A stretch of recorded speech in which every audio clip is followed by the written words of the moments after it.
Salam sejahtera Malaysia, denyut nadi suara rakyat bergema di channel ini. Satu demi satu kenyataan daripada pemimpin-pemimpin parti politik Barisan Nasional keluar di media sosial sejurus selepas perhimpunan ke apakah Barisan Nasional baru-baru ini. Okey, so terbaru, ini memang lucu juga.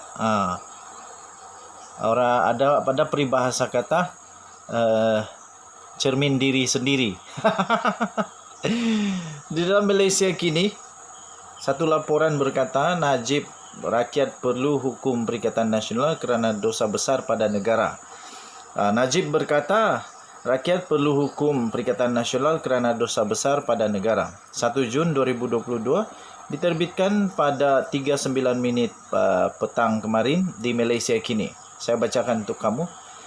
Rakyat perlu menghukum Perikatan Nasional PN dalam pilihan raya umum ke-15 kerana dosa besarnya kepada negara apabila menggunakan alasan COVID-19 bagi menyelamatkan kerajaan pimpinan Muhyiddin Yassin yang tiada majoriti pada ketika itu. Bekas Perdana Menteri Najib Razak mendakwa ada menteri ketika itu mengaku alasan COVID-19 digunakan oleh Kerajaan Perikatan Nasional bagi mengelak undi tidak percaya di Parlimen. Katanya dalam kenyataan tersebut, mereka mesti hukum Perikatan Nasional juga sebab tipu nak lawan COVID-19 kena gantung Parlimen. Padahal dia kecut perut nak berdepan dengan Parlimen yang tiada majoriti. Itu sebenarnya, kata Najib Razak. Tambah Najib Razak lagi, ini bukan saya cakap. Ini saya tanya sendiri Menteri Dalam itu.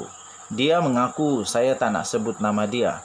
Dia mengaku depan saya tujuan dia ialah untuk selamatkan kerajaan dari undi di Parlimen, bukan nak lawan COVID, katanya. Tambah Najib lagi, maknanya mereka ada tipu pada rakyat. Tipu yang di Pertuan Agong. Dakwa Najib ketika berucap pada konvensyen Barisan Nasional di Kuala Lumpur pada kemarin. Pada 25 Oktober 2020 yang di Pertuan Agong, Al-Sultan Abdullah Rayatuddin Al-Mustafa Billah Shah telah menolak permohonan Perdana Menteri Muhyiddin Yassin untuk mengisytiharkan darurat di negara ini akibat COVID-19. Datuk Pengelola Bijaya Diraja Istana Negara, Datuk Indira Ahmad Fadil Samsudin berkata, keputusan itu dibuat hasil daripada perbincangan dalam mesyuarat khas Raja-Raja Melayu di Istana Negara. Muhyiddin pada 16 Ogos 2021 mengumumkan perletakan jawatan sebagai Perdana Menteri ke-8 selepas beliau hilang sokongan majoriti di Dewan Rakyat. Dia menegaskan keputusan itu dibuat selepas cadangan kerjasama bipartisan juga tidak mendapat sokongan daripada parti politik. Dalam pada itu, Najib berkata Perintah Kawalan Pergerakan atau dikenali sebagai PKP yang panjang dalam sejarah negara menyaksikan rakyat cukup terkesan sehingga mencatatkan jumlah kes bunuh diri yang tinggi, kata laporan itu.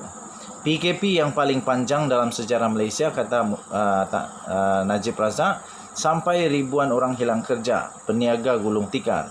Bunuh diri yang ramai paling tinggi dalam sejarah kita, kata Najib Razak. Tambahnya lagi, ini semua dosa besar kepada rakyat Malaysia kerana kegagalan menguruskan COVID dan menipu rakyat. Ini sebab kita perlu tolak Perikatan Nasional dalam PRU, katanya dalam kenyataan tersebut. Okey jugalah. Tapi Najib Razak kena ingat bahawa dia pun ada kes sehingga hakim kata dia memalukan negara. Jadi orang selalu kata 2 kali 5, 5 kali 2. Tak tahulah. Okey, jadi Najib kata perlu hukum Perikatan Nasional. Okey, itu jugalah saya fikir ayat-ayat yang dulu pernah dikeluarkan oleh musuh politik Barisan Nasional, iaitu perlu hukum Barisan Nasional, perlu hukum UMNO. Mungkin kata mereka begitu kerana kes penyelewengan dana 1MDB dan kes penyelewengan pengguna salah guna kuasa, pengumbahan wang haram. Lepas tu apa lagi? Kalau Najib sendiri dia sedang menghadapi banyak pertuduhan, antaranya pengubahan wang haram, lepas tu ada penyalahgunaan kuasa, lepas itu apa lagi? Banyak lagi lah. Selain daripada kes SRC, dia ada juga kes dengan perbendaharaan negara. Lepas tu ada kes lagi dengan lembaga hasil dalam negeri. Jadi saya pun tidak pasti sama ada dia sedar atau tidak, ataupun dia lupa sebenarnya bahawa dia pun ada kes yang juga boleh dikatakan juga bermasalah kepada rakyat. Taklah menipu rakyat. Saya pun tak berani nak kata dia menipu rakyat. Tak jugalah.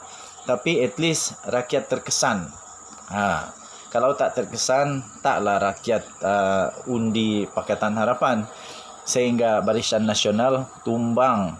UMNO tumbang buat pertama kalinya dalam sejarah panjang politik negara Malaysia. Akhirnya Najib Razak menjadi Perdana Menteri pertama Malaysia yang telah dihukum penjara 12 tahun dan denda 210 juta ringgit. Dia juga jadi Perdana Menteri Malaysia yang pertama yang didapati didapati dan diminta oleh lembaga hasil dalam negeri untuk membayar cukai tunggakan sebanyak 1 bilion lebih. Wallahi, banyak tu.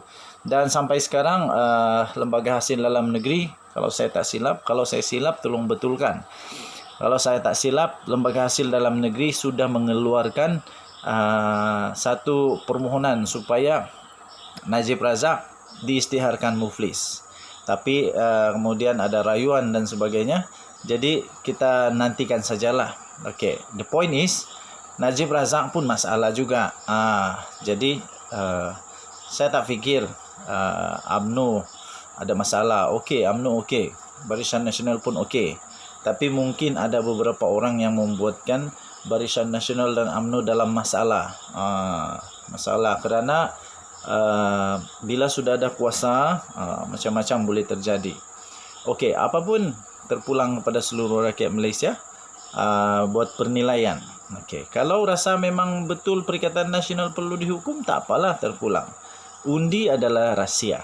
Okey, cuma pada pendapat saya baguslah kot kalau berkempen bukan memburuk-burukkan dan sebagainya, tetapi berkempen dengan cara menonjolkan kelebihan Barisan Nasional, menonjolkan kelebihan UMNO, menonjolkan kelebihan parti-parti politik masing-masing. Itu lebih bagus saya fikir untuk rakyat daripada terus hentam-menghentam, bom-bom, kata parti politik ni tak bagus dan sebagainya sebelum cermin diri sendiri.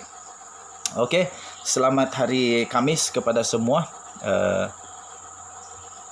Pesta Keamatan Negeri Sabah baru selesai. Tahniah diucapkan kepada Unduk Ngadau daripada Sandakan. Oi, cantik betul. Tapi isteri saya lebih cantik. Isteri saya lebih cantik. Okey, denyut nadi suara rakyat bergema di channel ini. Kita jumpa lagi. Bye-bye.